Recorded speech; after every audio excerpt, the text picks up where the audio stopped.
We saw a lot of big moves go down at the winter meetings, including some on Thursday as well, and a lot in the NL East. However, not many coming from the Atlanta Braves, but still, there are a lot of really good options out there left on the free agent market, not even looking at trades. So the Braves still appear to be in good shape with the holes they need to fill, but there is no question the market is slimming out. So we're going to take a look at the best available options after what was a crazy winter meetings. We'll talk about the best options left for the Atlanta Braves and get some of your thoughts as well on who you think is left out there that the Braves should go after. We'll discuss all of that on today's episode of Locked On Braves. So let's get into it.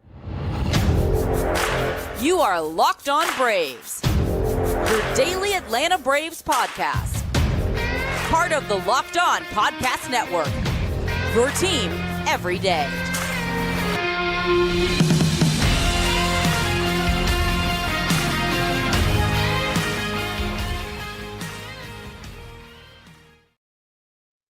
Hey, and welcome back to Locked On Braves, part of Locked On Sports Atlanta, where we cover your favorite Atlanta sports teams each and every day.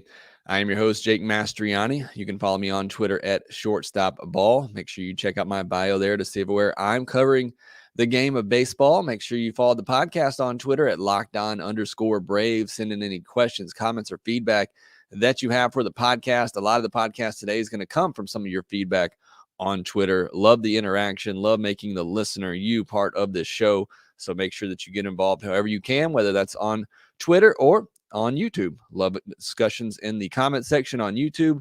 Love for those who are able to join me live, and we have discussions as we go through the podcast together. So again, make sure you're following on Twitter. Make sure you're subscribed on YouTube. Hit that thumbs up button and that notification bell to help support the show. That's all you got to do. Click that little thumbs up button. And thanks for making Locked On Braves your first listen of every day. We continue to post episodes daily throughout the offseason. Plenty of Braves coverage coming from you at Locked On Braves. On today's podcast, we're going to take a look at what's left out there. Take a look at the top batters that are out there, the top pitchers that are still left out there, because a lot of names and a lot of big names came off the board at the winter meetings and came off for some really big numbers, as we discussed in the last couple of podcasts. And just by the way, I posted 2 episodes on Wednesday. I posted an episode just going over everything that went down at the winter meetings. And then I posted another one specifically talking about the trade for Joe Jimenez that the Braves made late last night. So if you haven't, make sure you go back and check those out. But today we're going to talk about what's left out there on the free agent market for the Braves to sign. Do they go the free agent route, or are these prices just way too high for the Braves? And do they look to go the trade route as they did to strengthen up the bullpen with Jimenez? So that's what we're going to be talking about here today. And we're going to start at the shortstop position. And this is the market that it's very thin.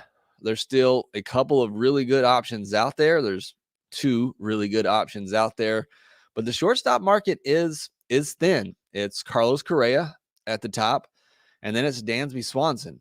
And those are really the 2 big free agents that are out there right now. And I obviously don't believe the Braves are going to be in the running for Carlos Correa. I think he's most likely headed to the Giants, who have yet to make a really big splash and have some money burning a hole in their pocket after they missed out on Aaron Judge and others. So I think he's probably going to the Giants, and he's probably getting a 10-year, $300+ million deal. I would imagine he gets the same, if not more, money than Trey Turner got.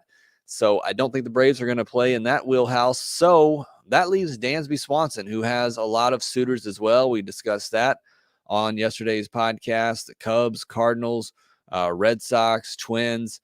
You know, there's a lot of other teams out there looking for shortstops. I think the Cubs are the team right now that a lot of people are picking to sign Dansby Swanson.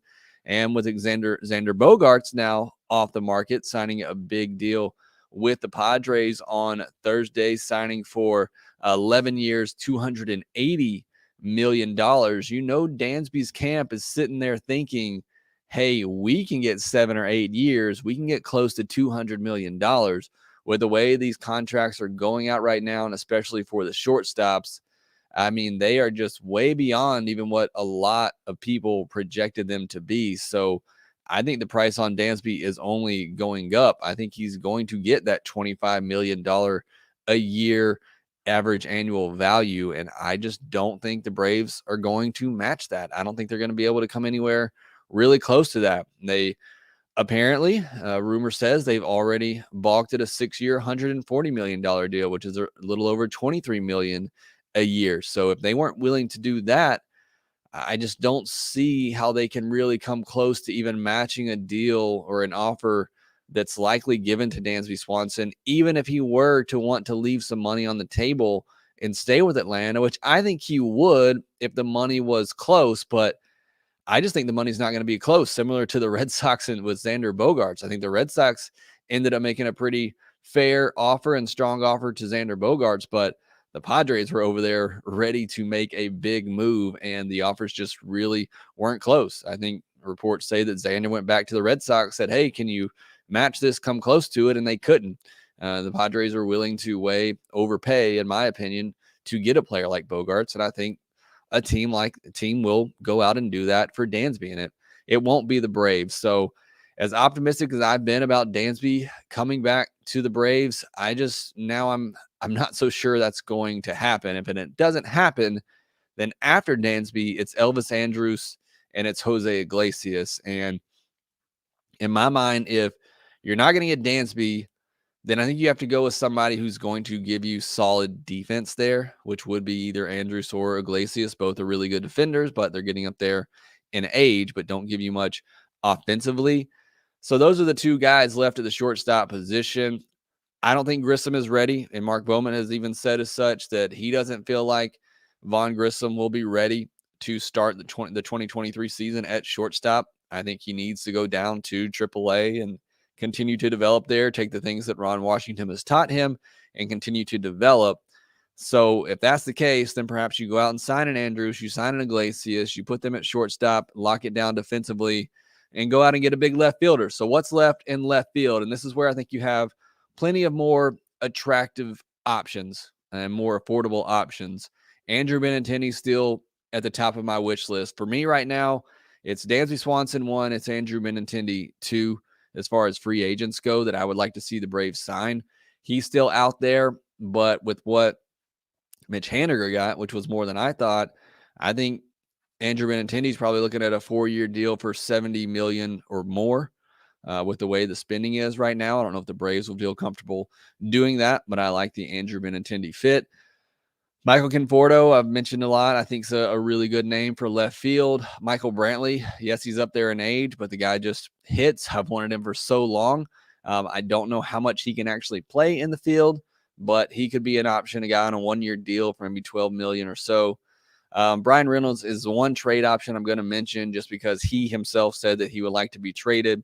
I think the price for him would be either Vaughn Grissom or William Contreras, and then 3 really good pitching prospects. Maybe Jared Schuster, one of the guys the Braves just drafted, like Owen Murphy or J.R. Ritchie or Cole Phillips, and then maybe a Darius Vines, somebody like that. But I think that's what it would take for the Braves to put together a package good enough to get Brian Reynolds. Will Myers, AJ Pollock, Jerickson Profar, Joey Gallo, Tommy Pham, David Peralta, Robbie Grossman, Adam Duvall. These are all guys that would be solid, but more so as platoon options. I really only think Benintendi, Conforto, Reynolds, maybe Myers would be everyday players for left field. Pollock, I like. Will Myers, I like as platoon guys. I'm not big on Joey Gallo trying to resurrect his career in Atlanta. I've liked David Peralta for years, but I think I'm over him at this point. I like McCutchen just for, and I think I mentioned this the other day, just for the experience and clubhouse factor. I would not want him as my everyday left fielder. He's probably more of a DH at this point anyway. And then I like the Grossman or Duvall idea. Like if you're going to go platoon, I'd probably go with one of those guys just for the familiarity that you have with them. And I like the fact that Duvall can play all 3 outfield positions. I've been pretty tough on Duvall. Chris Shaffey on Twitter says that he thinks the Braves bring back Adam Duvall for left and trade for a shortstop. And I know a lot of you have some comments in the chat section. I'm going to get to those later in the podcast. But what's left at DH? JD Martinez, Trey Mancini, and Nelson Cruz. The Braves can't really take on somebody else like that unless they were to get rid of Ozuna, but those could be some other options if you look to upgrading bats. So as far as impact bats, if the Braves are going to make one more big move, $20+ million a year type move, it's either Carlos Correa, Dansby Swanson, Andrew Benintendi, maybe Michael Conforto if you went for a 1-year high AAV type deal, and then, maybe a JD Martinez. So those are the impact bats that are left out there. But there are some pretty solid options to improve the depth and improve those positions. But that's really what's left out on the free agent market. And if you can't get one of those guys, then you may have to go the trade route. You may have to look at a Brian Reynolds or whoever else could be out there and available. All right, next, I want to take a look at the pitching side of things. I know the Braves just made a trade for the bullpen, and Alex Anthopoulos made it seem like they're set there. I've said all along, I don't know that they need to make a move in the starting rotation, but if the bat's not out there to really make an impact, perhaps they just go all in on the starting rotation. So we're going to take a look at those options next. BetOnline.net is your number one source for sports betting info, stats, news, and analysis. Get the latest odds and trends for every professional and amateur league out there, from football to basketball to soccer and esports. They've got it all at BetOnline.net. And if you love sports podcasts like this one, you can find those at BetOnline as well. They're always the fastest and easiest way to get your betting fix responsibly. Head to the website today or use your mobile device to learn more. BetOnline, where the game starts. Looking at the pitching side of things as far as free agency goes, still a couple of big names left out there. You look at starting pitchers in general, there's really one top-tier pitcher left, and that is Carlos Rodon. He's going to get some big money. I've seen a lot of people in the comments section and in the chat saying the Braves should go after him. I think that's highly risky for somebody who's had an injury-plagued career that's looking at 6, maybe 7 years at close to $30 million a year. I don't see the Braves doing that, making that big of a splash, and he's the lone big shark left out there. I got to imagine he's attracting some pretty lucrative offers. Chris Bassett's next on the next tier of that, kind of mid-the-rotation starter. Again, I don't necessarily see that as the right move for the Braves. And I would say this, Rodon or Bassett, I think would be upgrades in the rotation if the Braves were to make one of those moves. You look at the tier beyond that, you're talking about Ross Stripling, Nathan Eovaldi, Noah Syndergaard, Johnny Cueto, Drew Smyly, Dylan Bundy, Michael Wacha, Sean Manaea, Zach Greinke, Jordan Lyles, Corey Kluber. When looking at those guys, yeah, I guess if you could get one of them on a 1-year, $6-8 million deal to just help give you depth in the rotation in case somebody gets hurt, in case Ian Anderson can't figure it out, in case Mike Soroka isn't able to come back and be effective, I guess you could do that type of deal, but I wouldn't just sign one of these pitchers for the sake of signing them, because I think they have players in the system already who can be just as good, if not better. Guys like Kyle Muller, perhaps even a Jared Schuster, Bryce Elder, Colby Allard, even I think could be just as good as some of these guys we're talking about after that Carlos Rodon, Chris Bassett tier. And then looking at relief pitchers, and again, I think the Braves are done relief pitcher wise. Taylor Rogers is the big fish still out there that'll probably get a pretty solid deal. Then you're talking about Seth Lugo, another quality reliever setup type man. Then you're looking at some guys who have been good, Aroldis Chapman, Craig Kimbrell. Then it's some other just kind of solid relievers, Corey Knebel, Adam Ottavino, Matt Moore, Will Smith, Brad Hand from the left side, Michael Fulmer as well. So again, I think the Braves are set bullpen wise, but there are still a couple of names out there that could be intriguing if the Braves just wanted to go all in on pitching and they just don't see anything, don't see a bat out there that really improves the team. Then perhaps they just go all in on some of these pitchers if they get the right deal. All right, next I want to talk about a little bit of news and then get to your comments. What do you think the Braves should do with what is left out there? We're going to get to some of those comments here in the next segment.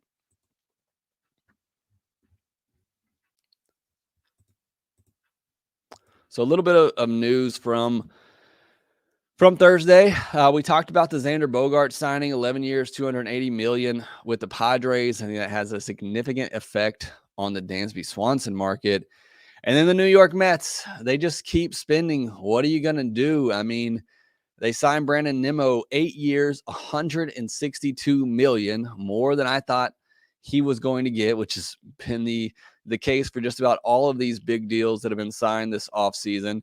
And then they go out and get David Robertson for the bullpen, 1 year, $10 million. Their projected opening day tax payroll sits at $333 million. That's 100 more than the first tax hit of $233 million. That means they would pay a tax of $65 million. They would pay $65 million in taxes for a total 2023 tax payroll of $398 million. That is crazy. And according to Joel Sherman, they're not done. They're still pursuing Kodai Senga. I mean, we are about to truly see if money can buy a championship. And look, I've been saying this all offseason. What the Mets are doing, they're just getting back to where they were last year, which was a really good team, a 101 win team.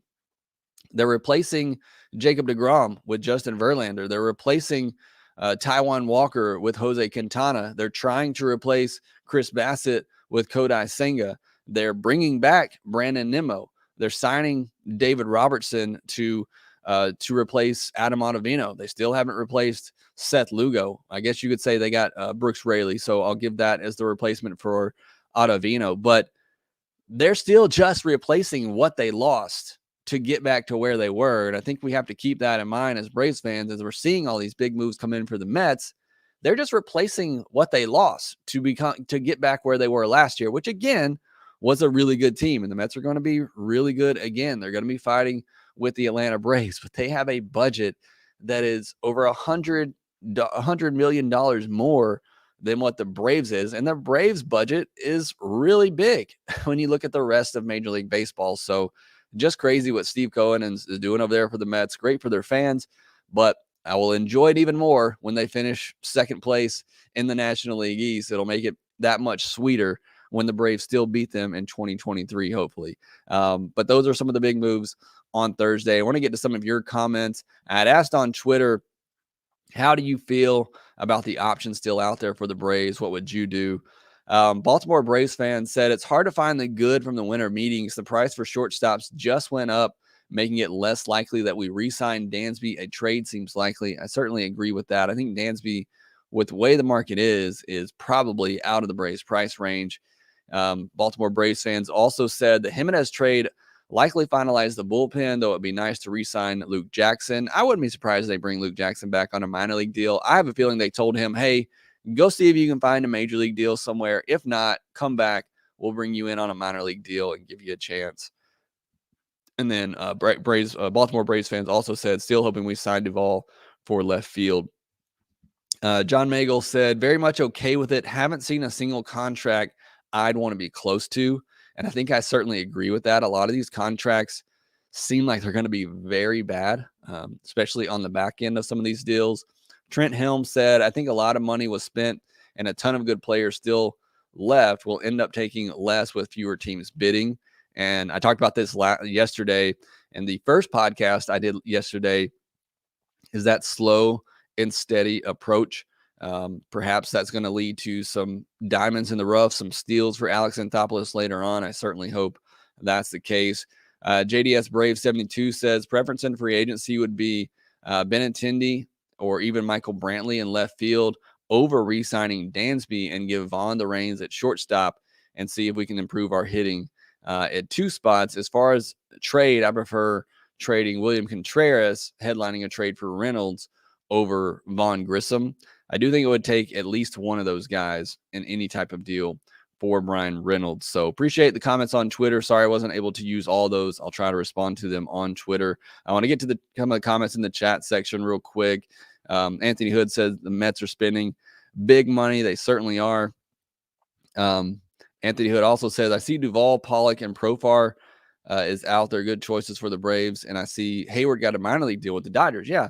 Wanted to mention that as well. Jason Hayward gets a minor league deal for the Dodgers. Hopefully a chance for him to reunite with Freddie Freeman. I had somebody in the chat mention Jason Hayward earlier in the offseason. I would have loved to have seen it on a minor league deal for the Braves. I just love the player, love the person. Would have liked to seen him come back to Atlanta, but at least he gets a chance to hook up with his good buddy Freddie Freeman. Luke Overby says, I would like Sean Manaea for the fifth spot and Andrew Benintendi for a contact left-handed bat in the lineup. Trade for okay stopgap shortstop until next season. Sorry for the messes up in spelling. I like that idea, Luke. Go for Benintendi. Go sure up the rotation with one of those guys at the bottom that I mentioned, like a Manaea, and then trade for a stopgap shortstop. I would even say at that point, just sign an Elvis Andrus, unless you can get a solid, guy that you feel good about at shortstop, and then continue to let Von Grissom, unless you have to give up Von Grissom in some sort of trade. But I would certainly be okay with that. Braves N01 says shortstop, then left field as far as his priorities. Doodle Dad says Orlando RC at shortstop if we don't retain Swanson, save that money, and bring back Jock Peterson. Jock Peterson accepted the qualifying offer from the Giants, so he is not available. That is way too much money for Jock Peterson. Braves N01 says he likes Michael Brantley. I love Michael Brantley. Again, I know he's up there in age. He's late 40s. I think he's 38, but the guy just continues to hit. Matthew Anderson on board with me says Andrew Benintendi is my number one option at this point. I think Dansby's beyond my comfort level price-wise. I think so as well. Look, Benintendi could be too. We don't really know exactly what his market looks like at the moment, but I do like Benintendi if things don't work out with Dansby as my next best option. David Searle said, is Jeff McNeil available? He is not. He's still with the Mets. Anthony Hood says, we have plenty of pitching, but I agree with you about Reynolds. The Braves would have to give a lot to get him. Yeah, I've had a lot of people send me some trade ideas for Brian Reynolds. Honestly, it's not coming close to what I think it would take to get Brian Reynolds. I think it has to be either Von Grissom or William Contreras headlining it with three of your better pitching prospects. Again, let's just theoretically say this is a trade proposal. I would say Von Grissom, Owen Murphy, Jared Schuster, and maybe a Freddie Tarnock or Bryce Elder or a Kyle Muller, one of those. I honestly think that's the best package the Braves could give, and I don't even know if that's enough for 3 years of an all-star level talent like Brian Reynolds. And I still think there are teams out there that could come in and beat that package, but I think that's the best package the Braves could get. And then if you have to give up Von Grissom in that trade, what do you do at shortstop? Then you're really stuck. So maybe you can swap out Contreras in that deal and still just give up the pitching. And I do think the Pirates want pitching. I think the Braves have that to give up, but it's going to cost a lot. CJ LaChapelle says, still praying we sign Dansby. Walker says, hey, Jake, just want to say I love the channel. Keep up the good work and go Braves. Is there any chance we trade for Ahmed Rosario and sign Duvall? I certainly think that's an option. Rosario's, at least rumored to be available. So I can see them going after him and re-signing Duvall, and I think that would be solid. That would not necessarily be an upgrade in my mind offensively, but could see them going that route. If they were going to do that and trade for Ahmed Rosario, then I would rather see them go after a Conforto or Benintendi for left field, because I don't see Rosario really being a huge upgrade offensively. William Fulgham says Reynolds is a big fish. We get trade and extend him for 8 years, $190 million. Sorry, a couple more here. I'm losing my voice, still a little under the weather, but I appreciate you bearing with me here this evening or whenever you're listening. CJ LaChapelle says, I'm not afraid of the Mets. They overachieved last season. They're a good team. They're going to be good again, but I'm just trying to make the point that the moves they're making are just to get back to where they were last year. All right, couple more here. All right, losing my voice here, so I'm going to wrap things up. Thanks so much for joining the show, and we will talk to you next time.